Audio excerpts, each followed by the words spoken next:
नमस्कार, मी अक्षता. सकाळमध्ये तुम्हा सर्वांचं स्वागत. लोकसभा निवडणुकांच्या मतदानाचे सर्व टप्पे महाराष्ट्रातील असतील किंवा देशभरातील संपूर्ण टप्पे जे आहेत ते पार पडलेले आहे मतदानाचे. आता सर्वांचं लक्ष लागलंय ते निकालाकडे. येत्या 4 जूनला लोकसभा निवडणुकीचा निकाल लागणार आहे. त्यामुळे संपूर्णच नेत्यांची जी आहे ती प्रतिष्ठा या निवडणुकीच्या दृष्टीनं पणाला लागल्याची पाहायला मिळते. आता महाराष्ट्रात बोलायचं झालं तर संपूर्ण महाराष्ट्राचं लक्ष लागलेलं आहे दक्षिण महाराष्ट्राकडे. म्हणजेच कोल्हापूर, म्हाडा, सांगली, सातारा, सोलापूर या मतदारसंघाकडे. कारण की यंदाच्या निवडणुकीमध्ये या मतदारसंघावरती संपूर्ण राज्याचं लक्ष लागलेलं पाहायला मिळालेलं होतं. कारण की फोडाफोडीच्या राजकारणानंतर ही पहिली निवडणूक जी आहे ती मानली जाते. त्यामुळे आज आपला दक्षिण महाराष्ट्राचा निकाल काय असेल? तिथल्या लोकांचा कल नेमका कोणाकडे आहे? तिथली राजकीय परिस्थिती एकंदरीत काय आहे? निकाल काय लागू शकतो? याविषयी आपल्यासोबत चर्चा करण्यासाठी आहेत मुख्य बातमीदार निवास चौगुले सर. निवास चौगुले सर, खूप खूप स्वागत आहे तुमचं. सर, काय सांगाल? आपण सुरुवात करूयात कोल्हापूरपासून. कोल्हापूरमध्ये जी आहे ती अटीतटीचा सामना पाहायला मिळतोय. संजय मंडलिक विरुद्ध शाहू महाराज. तर काय सांगता येईल एकंदरीत तिथलं राजकारण काय म्हणता येईल? कारण की शाहू महाराज यांच्याबद्दल अर्थातच गादी असल्यामुळे सहानुभूतीचं वातावरण कुठेतरी शाहू महाराजांच्या बाजूने पाहायला मिळतंय. काय सांगता येईल एकंदरीतच कोल्हापुरातलं राजकारण नेमकं काय? कोल्हापूर लोकसभा मतदारसंघातले राजकारणी नेहमी प्रत्येक निवडणुकीत तिथं वेगळी समीकरणं असतात. ह्या मतदारसंघाचं एक वैशिष्ट्य आहे. या मतदारसंघात निवडून कुणाला द्यायचं याच्यापेक्षा पाडायचं कुणाला हे ठरवलं जातं. 1998 पासूनची परिस्थिती हीच आहे आणि ह्यावेळी सुद्धा असंच ठरलेलं आहे. मागच्या आता 2014ला देशात मोदी लाट होती. पण मोदी नको म्हणून त्यावेळी कोल्हापूर लोकसभा मतदारसंघात राष्ट्रवादीचे धनंजय महाडिक विजयी झाले. पण गेल्या निवडणुकीत धनंजय महाडिक नको आणि त्यांच्या विरोधात आमदार सतेज पाटलांनी जी लावली होती ताकद, ते आघाडीचे उमेदवार असून सुद्धा सतेज पाटलांनी त्यांना मदत केली नाही. त्यातून आणि त्यांची पण पक्षाची नाव तुटली होती, कार्यकर्ते दुरावले होते, काही ठराविक लोकांची त्यांचा संपर्क होता, त्यातून त्यांचा पराभव झाला. आता 2024च्या निवडणुकीत जे मध्यंतरी सत्ता तर झालं, म्हणजे शिवसेना फुटली, राष्ट्रवादी काँग्रेस फुटली आणि अजित पवारांचा आणि एकनाथ शिंदे साहेबांचा जो गट स्वतंत्र झाला, त्याचे एक मोठे पडसाद या मतदारसंघात उमटतील अशी एक शक्यता आहे. कारण कोल्हापूरचा एक इतिहास आहे. लोकांना गृहीत धरून तुम्ही घेतलेला निर्णय हा कधीही आवडत नाही आणि लोक त्याचे मतदानाच्या रूपातून उट्टे काढतात. आता ह्या 2024च्या निवडणुकीतले तुम्हाला मुद्दे सांगायचे म्हटले तर गेली 2 वर्ष हा मतदारसंघ काँग्रेसला मिळावा यासाठी आमदार सतेज पाटील प्रयत्नशील आहे. आणि ह्या दोन्ही जागा 2019च्या निवडणूक कोल्हापूर मतदारसंघात दोन जागा आहेत. त्यातले दोन्ही जागा ह्या 2019च्या निवडणुकीत शिवसेना ठाकरे गटाने विजय जिंकल्या होत्या आणि या दोन्ही जागा आपल्याकडेच राहाव्यात असं एक पक्षफुटीनंतरच उद्धव ठाकरेंची भूमिका होती. पण गेले 1.5-2 वर्ष तर ह्यानंतर ज्यानंतर पक्षाची फूट झाली, शिवसेना आणि राष्ट्रवादी फुटल्यानंतर तर सतेज पाटलांनी हा पक्षासाठी ह्या जागेसाठी प्रचंड आग्रह धरला. फार मोठ्या प्रमाणात त्यांनी फिल्डिंग लावली. फक्त पक्षाला जागा द्या, उमेदवार कसा विजय करायचा मी बघतो असं त्यांची भूमिका होती. आणि त्यांनी शाहू महाराजांचं नाव पुढे केलं अलीकडच्या काळात, म्हणजे निवडणूक जाहीर झाल्याच्या वेळेस 15 दिवस. आणि शाहू महाराजांचं नाव आल्यानंतर उद्धव ठाकरेंच्या समोर सुद्धा पर्याय राहिला नाही आणि त्यांनी शाहू महाराजांसाठी आणि ही जागा काँग्रेसला सोडतो अशी भूमिका घेत ही जागा काँग्रेसला सोडली. आता मी म्हटल्याप्रमाणे तिथे पाडायचं कोणाला हे ठरलेलं आहे आणि विजय कोणाला करायचा त्यातलं ते पाडायचं कोणाला ठरलं त्याचे विजय कोणाला ठरलंय बघा. आता हा जो पक्षफुटीचा जो परिणाम आहे तो मोठ्या प्रमाणात इथं जाणवतो. दुसरी गोष्ट म्हणजे महायुतीच्या तुलनेत जिल्ह्यातली महाविकास आघाडी फार एकसंघपणे राबल्याचं चित्र इथं पाहायला मिळालं. इव्हन महायुतीतल्या काही नेत्यांच्या शेवटच्या टप्प्यातल्या भूमिकेविषयी संशयास्पद वातावरण होईल अशी परिस्थिती होती. काही लोकांनी शेवटच्या घटकापर्यंत आपले निरोप पोहोचवले नाहीत आणि त्यातून या मतदारसंघात सद्यस्थितीत आज 31 मे आहे, अजून निकालाला 4 दिवस आहेत, तरी पण सांगतो मी की काँग्रेसचे शाहू महाराज हे कमी अधिक प्रमाणात का होईना आता विजयाची शक्यता दाट आहे. कारण हे सगळे मुद्दे आहेत. एक तर त्यांनी पक्ष सोडण्याचा राग आहे संजय मंडलिकांनी. दुसरी गोष्ट राज्यात जे राजकारण झालं म्हणजे भाजपनं ज्या लोकांच्यावर भ्रष्टाचाराचे आरोप केले त्यांना सोबत घेतलं, हा एक लोकांच्या मनातला राग आहे. आणि ह्या पक्षफुटी असेल किंवा ह्याच्यातून जे शरद पवार असतील, उद्धव ठाकरे असतील यांच्याविषयीची सहानुभूती हा एक त्यातला महत्वाचा गट आहे. आणि शाहू महाराजांची प्रतिमा, शाहू महाराज हा नवा चेहरा आहे. त्यांच्या घरात त्याचे लहान मुलगा मालोजी राजे 2004ला आमदार झाले होते काँग्रेसच्या चिन्हावरती आणि 2009ला संभाजीराजे पडले होते. आणि आता हे महाराज विद्यमान शाहू महाराज आहेत त्यांच्याविषयी प्रचंड कोल्हापुरात एक आस्था आहे कोल्हापूरवासियांच्या मनात. त्या राजर्षी शाहू महाराज म्हणजे ज्यांचे वारस म्हणून हे इथं काम करतात. राजर्षी शाहू महाराजांनी इथं जे धरणं बांधली आहेत किंवा विकासाचे काही इमारती उभा केल्या असतील किंवा विविध जातीच्या विद्यार्थ्यांसाठी वसतिगृह असतील, रेल्वे स्टेशन असेल, त्यातून एक शाहू महाराजांच्या उपकारातून उत्तरायी होण्याची संधी आली असं समजून लोक शाहू महाराजांना मतदान करतील आणि त्या भावनेतनं मतदान झालं आणि लोकांनी जर राग काढला तर हे मताधिक्य शाहू महाराजांचं वाढू शकतं. अर्थातच कोल्हापूरमध्ये वारं जे आहे ते महाविकास आघाडीच्या बाजूने येते. आता आपण येऊयात हातकणंगले लोकसभा मतदारसंघामध्ये. हातकणंगलेमध्ये तिरंगी लढत पाहायला मिळते. राजू शेट्टी जे माजी खासदार राहिलेले आहेत आणि विद्यमान खासदार जे आहेत धैर्यशील माने यांच्यासोबतच सत्यजित पाटील जे नवा चेहरा आहेत. काय सांगता येईल हातकणंगलेमध्ये वारं कोणाच्या बाजूने? कारण की हातकणंगलेमध्ये अक्षरशः उमेदवारीपासूनच महायुतीमध्ये जे आहे ते कुरघोडी सुरू होती. कारण की हा मतदारसंघ भाजपकडे राहावा किंवा यासाठी जे आहे ते प्रयत्न सुरू होते. शेवटी शिंदेंनी हा मतदारसंघ आपल्याकडेच ठेवला आणि धैर्यशील माने यांना पुन्हा एकदा उमेदवारीची संधी दिली. यासोबतच राजू शेट्टी हे महाविकास आघाडीच्या कडून उमेदवारी लढवतील असंही देखील बोललं जात होतं. त्याच्या चर्चा देखील झालेल्या होत्या. परंतु काही चर्चा फिसकटल्या, बैठका फिसकटल्या आणि त्यानंतर राजू शेट्टींनी स्वतंत्र उमेदवार उभं राहायचं ठरवलं आणि यासोबतच सत्यजित पाटील हे जे महाविकास आघाडीचा चेहरा म्हणून उमेदवार म्हणून समोर आले. काय सांगता येईल हातकणंगलेमधलं वारं काय? हातकणंगले लोकसभा मतदारसंघात सुद्धा जे कोल्हापुरात जे परिणाम जाणवणार आहे म्हणजे पक्ष सोडलेला धैर्यशील मानेने असेल, त्यातून ठाकरेंच्या विषयी निर्माण झालेली सहानुभूती असेल किंवा शरद पवारांच्या विषयीचं जे वातावरण असेल, त्याचा एक परिणाम हे मतदारसंघात झाला. ह्या मतदारसंघाची सर्वात मोठी घडामोड म्हणजे महाविकास आघाडीकडे असा स्ट्रॉंग असा उमेदवार नव्हता. त्यामुळं महाविकास आघाडी आपल्या मागं धावत येईल असा एक राजू शेट्टींचा एक घोरा होता की राजू शेट्टी वाटत होतं की महाविकास आघाडीला उमेदवार नाही आणि ते माझ्या मागं लागतील मला उमेदवारी घ्या म्हणून ते शेवटच्या क्षणापर्यंत गाफील राहील किंवा किंवा मी एकला चलो माझ्या तिने मागे यावं मला तिने पाठिंबा द्यावा अशी भूमिका त्यांची होती. पण ठाकरेंचं असं थांबवत होतं की मी कोल्हापूरची जागा मागच्या वेळी जिंकून सुद्धा मी काँग्रेसला सोडलेली आहे. ही जर जागा सोडली कोणाला तरी म्हणजे कुठल्या आघाडीच्या एखाद्या घटक पक्षाला तर मग माझ्या पक्षाचा असेल तर माझ्या पक्षाची बांधणी कशी व्हायची अशी एक भूमिका उद्धव ठाकरे जी होती त्यातून ते ठाम राहिले की ह्या मतदारसंघात एक वेळ शेट्टी आमच्या चिन्हावर लढावं त्यांना आम्ही ते उमेदवार द्यायला तयार आहे. पण त्यांना पाठिंबा देणे आघाडीचा पाठिंबा देणे ह्या पक्ष अजिबात आणि काँग्रेस आणि राष्ट्रवादीची पंचायत अशी होती की हा मतदारसंघ उद्धव ठाकरेंनी होता. उद्धव ठाकरेंची भूमिका घेतली त्या भूमिकेसोबत राष्ट्रवादी आणि काँग्रेसला जाण्याशिवाय पर्याय होता आणि मग हे प्रतीक्षा करून शेट्टीची धोरसर वृत्ती ही शेट्टींची सुद्धा धरसर वृत्ती प्रत्येक निवडणुकीची वेगळी भूमिका आहे स्वतंत्र चर्चेचा विषय आहे. कारण देव शेट्टी 2009ला पक्ष म्हणून निवडून आले 2014ला त्यांनी भाजपसोबत गेले होते आणि 2019ला परत ते काँग्रेस आणि राष्ट्रवादी आघाडीसोबत आले त्याच्या बदलत्या भूमिका सुद्धा त्यांच्या विरोधात होत्या आणि ही सगळी शेट्टींची एकूण भूमिका त्यांचे लांबत गेलेले निर्णय बघत उद्धव ठाकरेंनी अचानकपणे एक दिवस सत्यजित पाटील सरोडकरांची उमेदवारी जाहीर केली. विशेष म्हणजे या मतदारसंघात शिवसेनेचे 4 माजी आमदार आहेत. मिंचेकर असतील, सत्यजित आबा पाटील असतील, तिथं उल्हास पाटील असतील असे 3 आमदार तर त्याचे होते. मग ह्या 3 आमदारांना विचारलं होतं तुम्ही लढणार काय?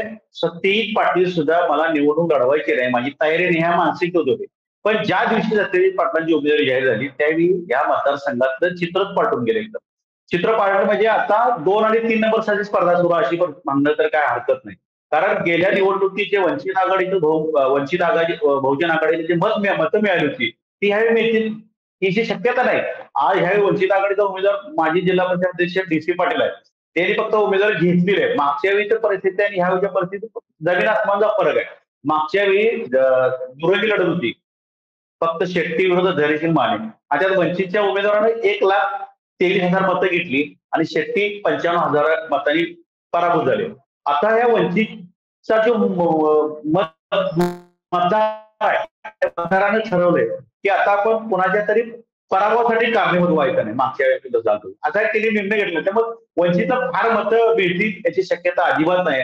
आता ज्या दिवशी सत्यजित पाटलांची उमेदवारी जाहीर झाली एकूण त्यांची इमेज त्यांनी केलेलं काम असेल त्यांचा जनसंपर्क असेल आणि महाविकास आघाडी ताकद कारण महाविकास आघाडी ह्या सुद्धा मतदारसंघात अतिशय एकसंघपणे लढलेले आहे. म्हणजे राजू आवळे हे काँग्रेसचे आमदार आहेत हातकणंगलेचे आणि त्या मतदारसंघाचे माजी आमदार आहेत सुजित मिंचेकर शिवसेना ठाकरे गटाचे त्यांनी सुद्धा हाताला हात घालून काम केलं. अशीच परिस्थिती शिरोळमध्ये आहे. अशीच परिस्थिती इचलकरंजीमध्ये आहे. इचलकरंजी सुद्धा महाविकास आघाडीतील सगळे घटक पक्ष एक दिला राहतात. मुळात धैर्यशील मानेंच्या उमेदवारीलाच पहिल्यापासून विरोध आवाडे गटाने केला होता. प्रकाश आवाडे उघड भूमिका निवडून लढवणार अशी घोषणा केली होती. त्याचे प्रसाद या निकालात उमटतील. म्हणजे शेवटच्या क्षणी तरी परत इथं तो आम्हाला समजलं की महायुतीतल्या काही घटक पक्षांनी आलीत राहणं पसंत केलं. म्हणजे नेते दिसायचे व्यासपीठावरती. त्यांचे कार्यकर्ते खाली काय करतील, काय करणार नाही हे शक्यता नाही. म्हणून ह्या मतदारसंघात आता 1 नंबरला सत्यजित आबा पटेल असतील, 2 नंबरला शेट्टी असतील. कदाचित जर धैर्यशील माने निवडून आले तर ते मिरॅकल म्हणावं लागेल. त्यांनी त्याविषयीची प्रचंड नाराजी मतदारसंघात होती. त्यांचा संपर्काचा अभाव होता. विकास कामाबाबतच्या त्यांनी ज्या घोषणा केल्या होत्या त्या एवढ्या ते जे काय ते त्याला त्यावर झालेल्या आरोपाला ते काय प्रत्युत्तर देऊ शकले नाहीत. एकूणच ही सगळी महायुतीचा त्यांच्या अंतर्गत असलेला विरोध असेल किंवा आवाड्याची उघड भूमिका असेल त्यातून आता ह्या सध्या घडीला माझ्या अभ्यासानुसार माझ्या निष्कर्षानुसार सत्यजित पाटील उमेदवार विजयी होतील. 2 नंबर आणि 3 नंबरसाठी कदाचित धैर्यशील मानेनी माजी खासदार राजू शेट्टी यांची चोरस असेल. शेट्टीने जर नमतं घेतलं असतं एखादी भूमिका स्वीकारली महाविकास आघाडीसोबत असताना काही पर्याय स्वीकारले असतील तर कदाचित ह्या मतदारसंघाचा निकाल उलटा लागला असता. गेल्या वेळी मतदानात एक प्रकर्षाने जाणवला मुद्दा म्हणजे जातीचं राजकारण जे मराठा विरुद्ध जैन असं झालं आणि त्यावेळी धैर्यशील माने मराठा समाज असल्यामुळे मराठा कार्ड तिथं चाललं. आता सेम उद्धव ठाकरेंनी सती आबाच्या रूपानं मराठाच कार्ड काढलेला. शिवाय कारखानदाराचा माणूस अशी जी इमेज आहे ती पण पोचणार. आता साखर कारखानदारांना शेती नको आहे आणि धैर्यशील मानेच्या विषयी नाराज आहे. मग तिसऱ्या कोण पर्याय म्हणून सती आबाला लोक पसंती करतील. त्यात 3-4 6 पैकी वाळवामध्ये जयंत पाटलांची ताकद आहे. तुम्ही शाळेत बघितलं तर मानसिंग नाईक आणि ते शिवाजीराव नाईक माजी मंत्री हे दोघं एकत्र आलेले आहेत. स्वतः सतीश पाटलांचे वडील मानसिंगराव नाईक ज्या कारखान्याचे चेअरमन आहेत त्या कारखान्यात हयात उपाध्यक्ष आहेत. त्यांचे तिकडं संपर्क आहे. हातकणंगलेत राजीव आवळे म्हणून राष्ट्रवादी शरद पवार गटाकडे आहेत ते आणि शिवसेना ठाकरे गट आहे सुजित बिनचेकर हे 3 एकत्र आहेत. आणि तिथं त्यांनी सुद्धा काँग्रेस, राष्ट्रवादी शरद पवार गट आणि शिवसेना हे हातात हात काम केलेलं आहे. शिरोमध्ये विद्यमान राजेंद्र पाटील यड्रावकर असतील तरी त्यांच्या लोकांनी कितपत माहितीचं काम केलंय हे तुम्हाला निकालात आता पाहायला मिळेल. अशी सगळी बेरीज बघितली तर सत्यजित पाटलांच्या विजयाचं फक्त औपचारिक राहिले असं म्हणतं तर काय वावगं ठरणार नाही. आणि 4 निकाल आहे. लोकांनी काय केले हे आपल्याला कळत. सर आता जसं की हातकणंगलेमध्ये तिरंगी लढत आहे, परंतु वंचितचा उमेदवारही इथे निवडणूक लढवल्याचं पाहायला मिळते. याच्यामध्ये मतदारांचं विभाजन मोठ्या प्रमाणावर होईल असं बोललं जातंय. कारण की 2019ला पण आपण जसं बोललं की राजू शेट्टींच्या मतांचं विभाजन झाल्याचं पाहायला मिळालं होतं. आता तर 4 उमेदवार रिंगणामध्ये त्याच्यामुळे मतांचं विभाजन कशाप्रकारे होईल आणि फटका कोणाला बसेल? धैर्यशील माने नाही असा फटका बसेल का? नाही जर वंचितच्या उमेदवारांनी जास्त मतं घेतली तर महाविकास आघाडीला त्याचा फटका बसला. कारण वंचितमध्ये कोण आहे? दलित, मुस्लिम आणि सगळा ओबीसी समाज आहे. पण ह्यावेळी विशेषतः जैन समाजात आहे. पण ह्यावेळी काय ठरलं काही त्या समाजातील काही प्रमुखांनी एक असा निर्णय घेतला की आपण कोणाच्या पराभवाला निमित्त व्हायचं नाही. याचा अर्थ आपण जिकडं वातावरण मतदान करायचं आणि त्यातून ह्यावेळी मागच्या निवडणुकी एवढी मतं ह्यावेळी वंचित बहुजन आघाडीच्या उमेदवारांना मिळतील का याविषयी प्रचंड साशंकता आहे. मागच्या वेळी 1,03,000 मिळाली होती आणि त्याचा फटका राजू शेट्टींना बसला होता. त्यावेळी तेवढी मिळतील अशी शक्यता नाही. दुसरी गोष्ट म्हणजे त्यावेळी त्या उमेदवारांना थोडा प्रचार केला होता. त्या पाठीमागे तर मुस्लिम समाजाचा तो असल्यामुळे मुस्लिम समाजाची काही लोक होती. आता अशी परिस्थिती नाही आहे. मुळात वंचितच्या उमेदवारांनी प्रचारातून कुठं आम्हाला मुलाखत द्यायला त्यांनी शेवटपर्यंत मुलाखत दिली नाही माध्यमांना. त्याच्यावरून त्यांच्या प्रचाराची रणनीती मी हे आजमावू शकतो. त्यामुळे वंचितचा उमेदवार जास्त उमेदवार मतदान घेणार नाही हे ठाम.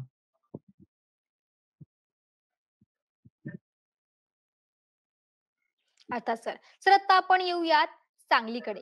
सांगलीची निवडणूक ही संपूर्ण महाराष्ट्रामध्ये गाजल्याचं पाहायला मिळालं होतं. संजय काका पाटील हे आपल्या खासदारकीची हॅट्रिक मारायच्या प्रयत्नात आहे. पण विशाल पाटील महाविकास आघाडीमध्ये इथे कुठेतरी वाद झाल्याचं पाहायला मिळालं.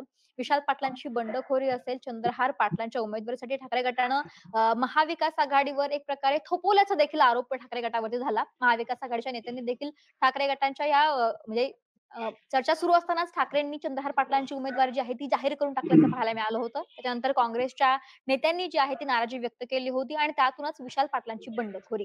आता या मतदारसंघातलं चित्र नेमकं काय असेल? संजय काका पाटील हॅट्रिक मारतील का? का विशाल पाटील आणि महाविकास आघाडीच्या या फुटीचा फायदा संजय काका पाटलांना होईल का? की महाविकास आघाडीचं चित्र काहीतरी वेगळं असेल? या मतदारसंघात सुद्धा उद्धव ठाकरेंनी उमेदवारी घोषित करायला थोडीशी गडबड केली. आणि हे शरद पवार साहेबांनी सुद्धा मान्य केलंय की ते चर्चा न करताच त्यांनी ही उमेदवारीची घोषणा केली. त्याच्या पाठीमागे भूमिका अशी होती, पश्चिम महाराष्ट्रात शिवसेनेची ताकद आहे आणि तुम्ही मला काही जागा देणार नसेल तर मग मला मी पक्षाची परत तिथं पण तोच वाद झाला, पक्षाचा मी विस्तार कसा करणार, पक्षाला हे कसा. आणि तिने सर्वात अगोदर कोल्हापूर सांगली कोल्हापूर हातकणंगले पूर्वी सांगलीची चंद्रहार पाटलांची उमेदवारी जाहीर केली. तिथं एक असा प्रभाव होता की ही जागा पुन्हा काँग्रेसला सोडावी आणि तिथं विशाल पाटलांना उमेदवार द्यावी यासाठी विश्वजित कर्माने अतिशय टोकाची भूमिका घेतली होती. म्हणजे मी काही करू शकतो, काही करू शकतो, आम्हाला पर्याय खोले इथपर्यंत ते गेले. पण ते काँग्रेसची निष्ठावंत आहेत, ती वेगळी भूमिका घेणार नाहीत अशी 100% सगळ्या काँग्रेस जनांची पण खात्री होती. पण एकदा चंद्रहार पाटलांची उमेदवारी जाहीर झाल्यानंतर मग राजकीय अस्तित्व ठेवायचं की स्वतःहून संपवायचं असा एक पर्याय विशाल पाटलांनी एकूणच माजी मुख्यमंत्री वसंतदादा पाटील घराण्यासमोर होता. आणि त्यातनं मग काय करायचं आणि ह्या सगळ्या घडामोडीत जयंत पाटील आहेत ना राष्ट्रवादीचे प्रदेशाध्यक्ष, त्यांची भूमिका अतिशय महत्वाची होती. त्यांना म्हणजे आता उघडपणे असं कोण बोलत नसलं तर अंतर्गत असं की वसंतदादा पाटील घराण्यानं त्याला फारसं हे करायचं नाही, सहकार्य करायचं नाही. कारण जो जुना पूर्वीचा राजाराम बापू पाटील विरुद्ध वसंतदादा पाटील जो वाद आहे त्या वादाची अजून कुठंतरी खर्च जयंत पाटील साहेबांच्या मनात असल्यासारखं दिसते आणि त्यातून ही सगळी घडामोड पुढे डेव्हलप होत गेली. चंद्रहार पाटलांची उमेदवार जाहीर होणं, मग ते विश्वकर्माचं बंड थंड होणं आणि मग विशाल पाटलांची बंडखोरी. आता विशाल पाटलांनी ज्या दिवशी बंडखोरी जाहीर केली तिथं सुद्धा त्या निवडणुकीचे रंगत एकदम वाढलेले आहे. कदाचित विशाल पाटलांनी काँग्रेसची उमेदवारी मिळाली असती, जागा काँग्रेस ठेवले, तेवढी सहानुभूती मिळालेली नाही, मिळाली नसती एवढी सहानुभूती त्यांच्या अपक्ष उमेदवारीने मिळाली. आणि नंतर मग विलास जगताप पाटील आणि काही लोक भाजपचे असतील त्यांनी उघडपणे विशाल पाटलांच्या बाजूने भूमिका घेतलेली आहे. कारण त्यांनी संजय पाटलांच्या वरती प्रचंड आपला राग व्यक्त केला होता जाहीरपणे, म्हणजे त्यांच्या एकूणच कामकाज पद्धती होती. आणि मग दुसरी अशी गोष्ट आहे की खेळ असू दे, कुठलाही फुटबॉल असू दे, क्रिकेट असू दे किंवा हॉकी असू, कुठलेही तुम्ही खेळ घ्या, त्यात हॅट्रिक फार अवघड असते. सलग 3 बॉलला 3 विकेट घेणार किंवा सलग 3 गोल मारणे ही फार अवघड असते. आणि विशाल पाटलांच्या जाहीर झालेल्या उमेदवारीमुळे त्यांना मिळालेल्या सहानुभूतीमुळे संजय पाटलांच्या हॅट्रिक समोर विशाल पाटलांचं तर आव्हान असेल. कारण चंद्रहार पाटील फार आव्हान उभं करू शकतील असं वाटत होतं, पण त्यांनीच नंतर मग माझी अडचण होत असेल तर मी थांबायला तयार आहे अशी 22 एप्रिल पर्यंत त्यांची स्टेटमेंट. 22 एप्रिल हा उमेदवारी अर्ज मागे येण्याचा अखेरचा दिवस होता आणि तोपर्यंत ती स्टेटमेंट अशी होती की मी माझी तुम्हाला अडचण, मी थांबायला तयार आहे. आता विशाल पाटलांच्या एक दादा घराण्याचा एक म्हणून त्या सांगली लोकसभा मतदारसंघातला एक गट आहे, तो गट त्यांच्याविषयी निर्माण झालेली सहानुभूती, काँग्रेसमधली नाराजी, विलास जगताप वगैरे भाजपकडून फुटून पुन्हा विशाल पाटलांच्या बाजूने आलेले, हे सगळं बघता त्या मतदारसंघात सद्यस्थितीत विशाल पाटलांचं पारडं जड आहे आणि संजय पाटलांच्या हॅट्रिक समोर मोठं आव्हान हे विशाल पाटलांचं आहे. चंद्र पाटलाचा हे 3ऱ्या क्रमांकावर गेलेले उमेदवार आहे, असं एक माझं प्रिडिक्शन मी त्याच मतदारसंघाचा केलेल्या अभ्यासावरून मला वाटतं. सर जसं की आता तुम्ही म्हणता की विशाल पाटलांचं आव्हान कुठेतरी संजय काका पाटील आणि विशाल पाटील अशी थेट लढत या मतदारसंघामध्ये आहे. आता विशाल पाटलांच्या बरोबर. बंडखोरीचा आता ते निवडून येतील न निवडून येतील हा पुढचा भाग राहिला. परंतु यामुळे सांगली पुरता तरी विचार केला तरी महाविकास आघाडीमध्ये फूट पडल्याचं बोललं जाऊ शकतो आणि तो फटका कुठेतरी पुढच्या निवडणुकांमध्ये बसेल असं वाटतं. पुढच्या निवडणुकीत सांगता येत नाही, पण आता महाविकास आघाडीची कोल्हापूर सांगली एक संघ होती. कोल्हापूर बरोबर. हातकणंगलेमध्ये ती सांगलीत फुटली. सांगलीत विशाल पाटलांच्या उमेदवारीमुळे जरा महाविकास आघाडीत फूट पडली आणि जे विश्वजित कदम ठाम होते काँग्रेसला मिळावी जागा, अगदी तिने दिल्लीपर्यंत विचार पाटील, सोनिया गांधी, मल्लिकार्जुन खरगे यांच्यापर्यंत हा सगळा वाद नेला, पण त्यांना फार त्यात काही यश आलं नाही.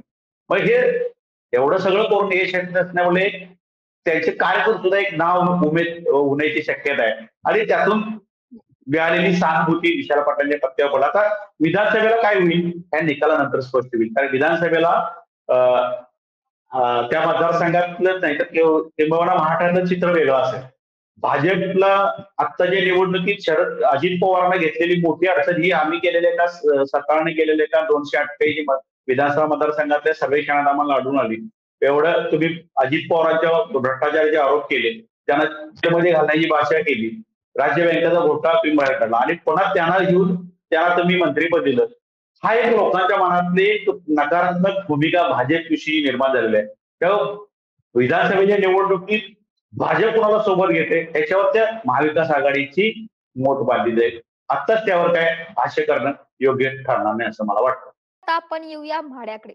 म्हाड्यातला राडा संपूर्ण राज्यानं पाहायलाच मिळालं होतं. कारण की या म्हाड्यामध्ये रणजितसिंह नाईक निंबाळकरांना भाजपनं पुन्हा एकदा संधी दिली. आता नाईक निंबाळकरांनी दिल्लीचे संबंध आहे त्यामुळं त्यांना उमेदवारी दिल्याचं बोललं गेलं होतं. जे की महायुतीकडूनच स्वतः भाजपच्या नेत्यांनी सुद्धा नाईक निंबाळकरांच्या उमेदवारीला विरोध केला होता. परंतु हा विरोध झुगारून किंवा शमवण्यामध्ये कुठेतरी फडणवीस सफल ठरले आणि त्यानंतर नाईक निंबाळकरांची उमेदवारी जाहीर झाली. परंतु यामुळे कुठेतरी धैर्यशील मोहिते पाटील नाराज होते. त्यांची नाराजी स्पष्टपणे दिसून येत होती. संपूर्ण मोहिते पाटील घराणं या निवडणुकीच्या दृष्टीनं एकताराचं पाहायला मिळालं होतं. आणि यामध्ये शरद पवार गटामध्ये मोहिते पाटलांची एंट्री असेल, त्यांच्या बाजूने सहानुभूतीचं वातावरण पाहायला मिळेल. या सगळ्या गोष्टी ज्या घडल्या त्यामुळे म्हाड्यातलं राजकारण एकंदरीत खूप आपल्याला पाहायला मिळालं होतं. म्हाड्यामधला निकाल काय असेल एकंदरीत? हा म्हाडा मतदारसंघ 2009ला जे मतदारसंघाची महाराष्ट्राची पुनर्रचना झाली त्यात निर्माण झालेला सातारा जिल्ह्यातल्या कराडाचं अस्तित्व संपलं. सातारा आणि माढा असा हा मतदारसंघ निर्माण झालेला आहे. या मतदारसंघातले पहिले खासदार होते आदरणीय शरद पवार साहेब. 2014ला त्यांच्याविषयी जी एक नाराजी होती आणि त्यांना ते पराभूत होते म्हणून त्यांनी ते लढले नाहीत ते 2014च्या निवडणुकीत. आता हा म्हाडा तिकडूनच कोल्हापूर, सांगली आणि सातारा हे शरद पवार साहेबांना एक मानणारा मोठा वर्ग या मतदारसंघात आहे. विशेषतः सातारा जिल्ह्यात म्हाडा आणि सातारा मतदारसंघात तर त्यांच्याविषयी प्रचंड लोक त्यांच्या बाजूने आहेत. कारण कोल्हापुरात 2 जागा आल्यात, सांगलीत त्यात बाकी जागा आल्या, पण साताऱ्यातली 2-3 जागा ते विधानसभेने जिंकलेल्या आहेत. आता पण माढ्याचे विषय लोकसभा जाहीर झाल्यानंतर शरद पवार गटाचा उमेदवार कोण ह्या विषयीची मोठी उत्सुकता होती. शरद पवारांना पहिल्यांदा भेटले त्या मतदारसंघात उमेदवारीसाठी महादेव जानकर जे रासपचे आहेत. महादेव जानकरना उमेदवारी देण्याची जवळपास निश्चित झालं होतं. त्याशी शरद पवार ते भेटले. त्या दुसऱ्या दिवशी देवेंद्र फडणवीस साहेबांनी त्यांना हेलिकॉप्टरने भेटायला बोलवलं आणि त्यांना परभणीची उमेदवारी तिथेच देऊन टाकली. त्यामुळे शरद पवारांचं जानकरांना उमेदवारी देऊन या मतदारसंघातले असेल किंवा बारामती मतदारसंघातले असेल किंवा सोलापूर मतदारसंघातले जे धनगर समाज म्हणून जे राष्ट्रपद असलेले मतदार होते ते आपल्याकडे वळवण्याचा जो एक मनसुबा होता तो जानकरांच्या ऐनवेळी बदललेल्या भूमिकेमुळे त्या धुळीस मिळाला. पण त्यानंतर माढ्यात शरद पवार गट हा शून्य झाला होता, जवळपास संपला होता. निवडणूक लढवतील का नाही अशी वाटावी अशी परिस्थिती होती, कारण याच्यावर उमेदवार कोण राहणार नव्हता. दुसरीकडे भाजपचे जे विद्यमान खासदार आहेत नाईक निंबाळकर त्यांच्याविषयीच रामराजे नाईक निंबाळकरने उघडपणे नाराजी व्यक्त केली होती की मी यांचा प्रचार करणार नाही. कोणी सांगितलं म्हणजे अजित पवार गटाकडे असून सुद्धा त्यांनी टोकाची भूमिका घेतली होती आणि ह्यातून जे वातावरण निर्माण झालं ते शेवटपर्यंत तसंच राहिलं आणि ऐनवेळी विजयसिंह मोहिते पाटील घराणं हे तसं बघायचं शरद पवार साहेबांच्या मदतीला जाऊन आलं असं म्हटलं तर त्या वागं ठरणार नाही. कारण एका कार्यक्रमाच्या निमित्तानं ज्यावेळी शरद पवार साहेब अकलूजमध्ये होते, सोलापूर दौऱ्यावर होते, त्यावेळी त्यांनी मुद्दामून विजयसिंह मोहिते पाटलांच्या प्रकृतीच्या चौकशी निमित्तानं त्यांची भेट घेतली होती. त्यावेळी कदाचित हे कुठंतरी शिजत होतं याची एक जाणीव ज्यावेळी धैर्यशील मोहिते पाटलांची उमेदवारी जाहीर झाली त्यानंतर आपल्याला आलेली आहे. आणि धैर्यशील पाटलांची उमेदवारी जाहीर झाल्यानंतर या मतदारसंघातही चित्र बदलून गेलं. त्यातून नाईक निंबाळकर जे आता विद्यमान खासदार आहेत त्यांच्यासमोर मोठं आव्हान उभं राहिलं. त्यात दुसरी घटना अशी म्हणजे त्याच मतदारसंघातले एक उत्तम जानकर म्हणून जे अजित पवार भाजप या गटावर होते त्याने ऐनवेळी एक ह्या आपल्या जे उमेदवार आहेत आता शरद पवार गटाचे त्यांना पाठिंबा जाहीर केला. हे समजल्यानंतर देवेंद्र फडणवीस त्यांना स्वतंत्र विमान पाठवून त्यांची भेट घेतली होती. पण उत्तम जानकर हे आपल्या निर्णयावर ठाम राहिले. उत्तम जानकरांचा धैर्यशील मोहितेंना पाठिंबा ही या मतदारसंघातली एक मोठी घडामोड मानली जाते आणि त्याचा मोठा परिणाम ह्या मतदारसंघातल्या निकालावर करू शकते अशी परिस्थिती आहे. त्या धैर्यशील मोहिते पाटलांची एकूणच त्यांची घराण्याची वाटचाल, विजयसिंह मोहिते पाटलाचा तिथला दबदबा आणि गेल्या निवडणुकीत याच नाही निंबाळकरांना विजयसिंह मोहिते पाटलांनी त्यांच्या घराण्यानं 2.25 का 1.5 लाखाचं लीड दिलं होतं मतदारसंघातलं. ते लीड आता ह्यावेळी मिळणार नाही. याचा सरळ अर्थ असा आहे की धैर्यशील मोहिते पाटील ह्या मतदारसंघातून विजयी होतील आणि नाईक निंबाळकरांच्या समोर त्यांच्या उमेदवारांना मोठा आव्हान उभं झालंय असं म्हणत वावगं ठरणार नाही. त्यात उद्धव ठाकरेंचा गट, शरद पवार साहेबांचे राष्ट्रवादी आणि काँग्रेस हे तिन्ही गट एकसंघपणे ह्याही मतदारसंघात राबल्याचं चित्र आपल्याला पाहायला मिळालं. ते सुशील कुमार शिंदेचं सुद्धा तिकडं संपर्क आहे. सुशील कुमार शिंदे असतील किंवा काँग्रेसचे अनेक काही लोक असतील, पृथ्वीराज बाबा असतील, ते तर पृथ्वीराज बाबांना सुद्धा तिकडे मानणारा थोडा वर्ग आहे. त्या लोकांनी सगळ्या प्रामाणिकपणे काम केल्याचे परिणाम निकालात दिसतील आणि धैर्यशील मोहितेंसमोर सध्या एक निंबाळकरांच्या विषयी 10 वर्षानंतर सुद्धा एक अँटी इंटरनशिप झालेले आहे. म्हणजे त्यांच्याविषयी नकारात्मक भूमिका होती आणि रामराजे नाईक निंबाळकरांनी केलेला उघड विरोध पाहता त्यांच्यासमोर आता मोठा आव्हान असेल. आता जसं की आपण विषय निघाला माडाचा बद्दल बोलताना त्यावेळेस जे आहे तो सुशील कुमार शिंदेचा उल्लेख आला. आता आपण येऊयात सोलापुराकडे. सोलापुरामध्ये सुशील कुमार शिंदे यांच्या कन्या प्रणिती शिंदे ज्या आमदार आहेत त्या उभ्या आहेत आणि त्यांच्या समोर आहेत राम सातपुते. आता ही निवडणूक गाजली ती म्हणजे माजी मुख्यमंत्र्याची मुलगी आणि ऊसतोड कामगाराचा मुलगा. या वाक्याने राम सातपुतेने कुठेतरी सहानुभूती मिळवण्याचा प्रयत्न केला. परंतु मोहिते पाटलांच्या बंडखोरीचा फटका इथे राम सातपुतेंनाही बसणार असल्याचं दिसतंय. एकंदरीतच सोलापुरातलं वातावरण काय सांगता येईल? सोलापुरात मुळात भाजपचा खासदार 10 वर्ष आहे. सुशील कुमार शिंदेना 2014ला पाडले ते बनसोडे, शरद बनसोडे यांनी आणि मागच्या वर्षी ते महालिंग स्वामी यांनी पाडलं. या 10 वर्षात ते शरद बनसोडेंचं आता कुठं नावही निघत नाही आणि स्वामी गेल्या 5 वर्षात मतदारसंघात दिसले नाहीत. ही भाजपच्या दृष्टीने प्रचंड एक निगेटिव्ह वातावरण तयार करणारी हे आहे, घडामोड आहे आणि अशा परिस्थितीत भाजपला लोकल आमदार म्हणजे लोकल उमेदवार देता आला नाही आणि काँग्रेसनं उमेदवार लवकर जाहीर केला. प्रणिती शिंदेची उमेदवारी लगेच जाहीर झाली. म्हणजे त्याचा पर्याय पण नव्हता, दुसरं नाव नव्हतं, कोणाची मागणी नव्हती. महाविकास आघाडीत सुद्धा ते जागा सुद्धा काँग्रेस आली होती. त्यामुळे तिथं प्रणिती शिंदेचं चालू झाले. तिथं त्यांचे वडील 10 वर्ष खासदार होते. 2004 ते 14 पर्यंत तेच खासदार होते. 14ला त्यांचा पराभव झाला आणि राम सातपुते आले की बाहेर बीड जिल्ह्यातनं इकडं त्यांना उमेदवारी द्यायची. याऐवजी त्याच जिल्ह्यातले माजी मंत्री सुभाष देशमुख कदाचित उमेदवार असते तर ही जरा फाईट आणि टफ झाली असती किंवा दोन्ही उमेदवार काटाजोड झाली असती. आता तुम्ही म्हणता माजी मुख्यमंत्र्यांची मुलगी आणि ऊसतोड कामगारांचा मुलगा, हे आता ऊसतोड कामगारांचा मुलगा मग त्याच्याला साखरपुडा 5 स्टार हॉटेलमध्ये झाला, त्यानं बंगला केवढा मोठा बांधला, गाड्या कुठल्या घेतल्या, मग ऊसतोड कामगाराची 5 वर्षाची प्रगती आहे का? ऊसतोड कामगार ह्या त्यांच्या सगळ्या सहानुभूतीवर यासारख्या आरोपांनी पाणी फिरलं होतं आणि दुसरी गोष्ट प्रणिती शिंदे त्या जिल्ह्याची लागली. 10 वर्षे भाजपच्या खासदारांनी काही काम केलं नव्हतं. त्या उलट मुख्यमंत्री असताना सुशील कुमार शिंदे असतील, खासदार असताना सुशील कुमार शिंदे असतील, खासदार असताना ते मंत्री पण होते, त्या मंत्रिपदाच्या काळात असेल, त्यांनी केलेलं काम ते लोकांपर्यंत घेऊन गेलेलं आहे. परत हा इथल्या मतदारसंघातली जी दलित, मुस्लिम आणि वंचितची मतं आहेत की भाजप सोबत जाणार नाहीत. एकूणच देशातलं या निवडणुकीतलं भाजप विरुद्ध काँग्रेसचं जे लढाई करताना जे वातावरण निर्मित झालेलं आहे की संविधान बदलणार, हिंदू मुस्लिम द्वेष निर्माण करण्याचं राजकारण सुरू आहे भाजपकडून, या सगळ्या आरोप प्रत्यारोपाचं प्रतिबिंब या मतदारसंघात उमटेल आणि त्यातून धैर्यशील मोहिते पाटलांचे जे भाजप सोडून ते शरद पवार साहेबांच्याकडे आले आणि त्यांची त्या सोलापूर मतदारसंघात असलेली कमी अधिक प्रमाणे ताकद नाही, मोठी ताकद आहे त्यांची. म्हणजे गेल्या निवडणुकीत त्या महालिंग स्वामींचा विजय हा फक्त विजयसिंह मोहिते पाटलांच्यामुळे झाला होता आणि तेच आता विजयसिंह मोहिते पाटील इकडं आल्यामुळं ह्या दोन्ही मतदारसंघातलं माढा आणि सोलापूर या दोन्ही मतदारसंघाचं राजकीय चित्र राम सातपुतेंना निवडण्याचं मोठं आव्हान आहे आणि त्या आव्हान बघता प्रणिती शिंदेचा विजय निश्चित आहे. आपण येऊयात साताऱ्याकडे. साताऱ्याची उमेदवारी मग ती महाविकास आघाडीचे उमेदवार असतील किंवा महायुतीचे उमेदवार असतील, दोन्ही उमेदवारांच्या नावाची घोषणा ही फार उशिरा केल्याचं पाहायला मिळालं. आता उदयनराजे भोसले यांची उमेदवारी त्यांनी तशी तयारी तयारी केली होती, परंतु उमेदवारी मिळवण्यासाठी त्यांना धडपड करावी लागली.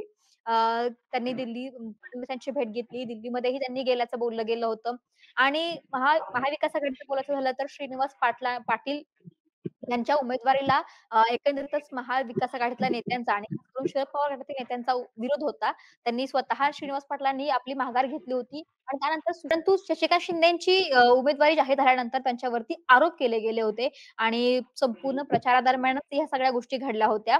काय सांगता येईल साताऱ्यामध्ये व श सा माफ करा. काय सांगता येईल साताऱ्यामध्ये गादी निवडून येणार की पवारांचं एकनिष्ठ ते म्हणत आहेत शिंदे त्यांचा विजय होईल? 2019च्या निवडणुकीचे या संदर्भ एक मोठे आहेत. 2019ला राष्ट्रवादी काँग्रेसकडून उदयनराजे निवडणुकीला उभारले होते आणि त्यांनी 6 महिन्यात राजीनामा दिला. लोक काय म्हणतात की तुम्हाला ते खासदार केलंच होतं, मग तुम्ही राजीनामा का दिला? मग तुमच्यावर पक्षाचे बंधन काय? शरद पवार साहेब का रोज पक्षाचे तुम्ही माया कुठं आहे काय असं विचारणं होते का त्यांना? ही जी एक प्रकारची राजकारणातली जी थोडक्यात मस्ती आहे, म्हणजे मी काही केलं चालतंय, मला लोकांनी निवडून द्यायला पाहिजे, हा जी भूमिका होती, त्या भूमिकेला छेद मागच्या वेळी निवडणुकीत दिला आणि त्यांचा पराभव केला श्रीनिवास पाटलांनी. तुम्ही म्हणता श्रीनिवास पाटलांच्या उमेदवाराला कोणाचाही विरोध नव्हता, उलट श्रीनिवास पाटील आता असते निवडणुकीत उदयनराजेंच्या विरोधात, तर तशी ती निवडणूक एकतर्फी झाली असते आणि श्रीनिवास पाटलांचा विजय झाला होता. त्याने घरगुती कारणामुळे त्यांच्या अलीकडे पत्नींचं निधन झालं असतं, घरात मुलाची पण त्यांच्या महत्वाकांक्षा लपून राहिलेले नाही. त्यांना वाटतं की मुलग्याला वाटतं की मला तिकीट द्यावं वडिलांनी आपलं स्वतःचं नाकावर. या सगळ्या वादात न पडता तिने आपली स्वतः उमेदवारी आपली लढायणार नाही असं जाहीर केलं. ज्यावेळी श्रीनिवास पाटलांनी नकार दिला त्यावेळी सगळ्या राष्ट्रवादी समोरच प्रश्न पडला किंवा मग उमेदवार कोण? बाळासाहेब पाटला राष्ट्रवादीचे आमदार आहेत, माजी मंत्री आहेत, सहकार मंत्री आहेत, त्यांना उभा करावा का? मग पृथ्वीराज बाबांचं नाव आलं. पृथ्वीराज बाबा ते म्हणले काँग्रेस सोडून. ती दुसरी गोष्ट म्हणजे महाविकास आघाडीची जागा राष्ट्रवादी शरद पवार गटाला दिली होती. मग इकडं पक्ष बदलायचं तर पृथ्वीराज बाबा तयार होते, ते काँग्रेसला जागा घ्या मी लढायला तयार असं म्हणतो. काँग्रेसला जागा दिली तर राष्ट्रवादीला शरद पवार गटाला जागा कुठे द्यायची हा मोठा प्रश्न होता. आणि या सगळ्या यात मग सर्व संमतीनं नाव आलं शशिकांत शिंदे. शशिकांत शिंदे हा सामान्यातला सामान्य माणूस आहे. दुसरी गोष्ट म्हणजे उदयनराजे आता खासदार आहेत राज्यसभेचे. एक मतदारसंघातल्या लोकांची अशी भावना आहे, जर सातारा जिल्ह्याला 2 खासदार भेट असेल तर मग शशिकांत शिंदेना पडा का? आता उदयनराजे पडले तर त्यांना राजीनामा द्यावा लागणार आहे, निवडून आले तर राजीनामा राज्यसभेत द्यावा लागेल, पडले तर काय ते राज्यसभेत खासदार राहणार आहे. ही एक मानसिकता त्या भाग आहे. आणि जे इथं उमेदवारी देताना जो महायुतीचा जो घोळ झाला, कोणाला द्यायची? महायुतीत राष्ट्रवादी अजित पवार गटाकडे उमेदवारी द्यायची होती, त्यासाठी उमेदवार पुन्हा तेच होते उदयनराजे. ते घड्याळाला होता का ते माहित नव्हतं. म्हणून ह्या सगळ्या वेळात अजित पवार आणि उदयनराजेंचं सख्य बघता अजित पवारांची पण फारशी इच्छा त्यांच्या पक्षाची उमेदवारी द्यायला त्यांना नसावी, त्यातून मग माहितीकडून उदयनराजेंची उमेदवारी जाहीर झाली. आता ह्या मतदारसंघात सुद्धा उदयनराजेंच्या विषयी प्रचंड नाराजी आहे. कोण काही म्हणत असेल, राज्य असतील किंवा त्यांचे काय असतील, पण त्याचे एकूणच वर्तणूक पाहता, त्यांचा एकूण स्वभाव, त्यांचा यापूर्वीचा इतिहास आणि हे सगळं पाहता सातारा मतदारसंघात सुद्धा फार काय काम झालंय असं त्यांच्याकडनं असं काय नाही. तर ते पक्ष कधी मी म्हणन ते पक्ष किंवा माझा म्हणजे ते एकदम राजकारणात आपण म्हणन तशी पूर्वदशा हे लोकांना आवडत नाही. आणि दुसरीकडं मराठा आरक्षणाच्या काळात जरांगे पाटलांचा मोर्चा असेल, जरांगे पाटलांचं आंदोलन असेल, त्या आंदोलनात जे शशिकांत शिंदेनी जे काम केलं, म्हणजे मोर्चाच्या वेळी मुंबईत आला, त्या नवी मुंबईत बाजार समितीच्या प्रेमासिस मध्ये 4-5 लाख लोकांच्या जेवणाची वगैरे सोय केल्यामुळं आणि त्यात सगळी लोक ही सातारा, सांगली, कोल्हापूर करत आणि तिकडं जालना बिलनाच्या लोक तिकडून ही एक त्याच्याविषयी प्रतिमा तयार झालेली आहे शशिकांत शिंदेच्या विषयी. पुन्हा विधानसभेचा त्यांचा पराभव असेल, त्याच्याविषयी झालेली सहानुभूती असेल, हे सगळं पाहता उदयनराजेंना ही निवडणूक सोपी नाही. पण शशिकांत शिंदे निवडून येतील हे थोडस आव्हानात्मक आहे, कारण तिथं महायुतीने सुद्धा प्रचंड ताकद लावली होती. शंभूराज देसाई असतील किंवा बाकी सगळे देवेंद्र फडणवीस मोदींची सभा झाली आणि शशिकांत शिंदेने एखाद्या प्रकरणात अडकण्याचा सुद्धा प्रयत्न झाला बाजार समितीच्या आकार प्रकरणी. म्हणजे सगळं बघता इथला जरा निकाल कन्फ्युज मध्ये आहे. पण शशिकांत शिंदेच्या बाजूने स्थायी मतदारसंघातलं, विधानसभा मतदारसंघातलं वातावरण शेवर आहे. आता महायुतीतल्या आमदारांना समोर आव्हान आहे की आपण किती लीड द्यायचं. कारण हे जे सगळी मोजमाप इथं होणार आहे ते निकालानंतर होणार आहे. शंभूराजांच्या पाटणमध्ये जर उदयनराजेला मतं कमी पडली तर त्यांना ते कदाचित मंत्रीपद सुद्धा सोडावं लागेल अशी परिस्थिती आहे. आणि पुन्हा इथं सांगतो, इथं सुद्धा महायुतीच्या लोकांनी महायुतीपेक्षा महाविकास आघाडी हे एकसंघपणे राहते. म्हणजे शिवराज बाबा असतील, बाळासाहेब पाटील असतील, बाकी सगळी त्या राष्ट्रवादी आणि काँग्रेसची टीम असेल, ही सगळी एक दिनानं लढली. त्या तुलनेत महायुतीचे इकडे तिकडे जरा झालेलं सारखं ऐकायला मिळते. मग इथला निकाल आता तरी पारड शशिकांत शिंदे जड आहे, निवडून येतील का नाही यासाठी 4 जूनची त्याची प्रतीक्षा करावी लागेल. अर्थातच जसं की निवास सरांनी सांगितलं, की आपण पाहिलं की दक्षिण महाराष्ट्रातलं वारं जे आहे ते मोठ्या प्रमाणावर महाविकास आघाडीकडे कुठेतरी झुकताना पाहायला मिळतोय. अर्थातच निकाल 4 जूनला येईल. त्यानंतर चित्र जे आहे ते स्पष्ट होईल. परंतु ठाकरे आणि शरद पवार यांच्या सहानुभूतीचं वातावरणाचा परिणाम कुठेतरी दक्षिण महाराष्ट्रामध्ये पाहायला मिळेल, असं एकंदरीत चित्र आहे. आपल्यासोबत दक्षिण महाराष्ट्राच्या निकालाविषयी चर्चा करण्यासाठी होते निवास चौगुले सर. सर तुम्ही खूप छान माहिती दिली सकाळशी. त्यामुळे आता निकाल जो येतोय चित्र जे आहे ते स्पष्ट होईलच. तोपर्यंत पाहत रहा सकाळ. महाराष्ट्रातील सर्व बातम्यांचे विश्वासार्ह व्यासपीठ सकाळच्या सर्व सोशल मीडिया प्लॅटफॉर्मला लाईक, फॉलो आणि सबस्क्राईब करा. तसंच सर्व नोटिफिकेशनसाठी बेल आयकॉन प्रेस करायला विसरू नका.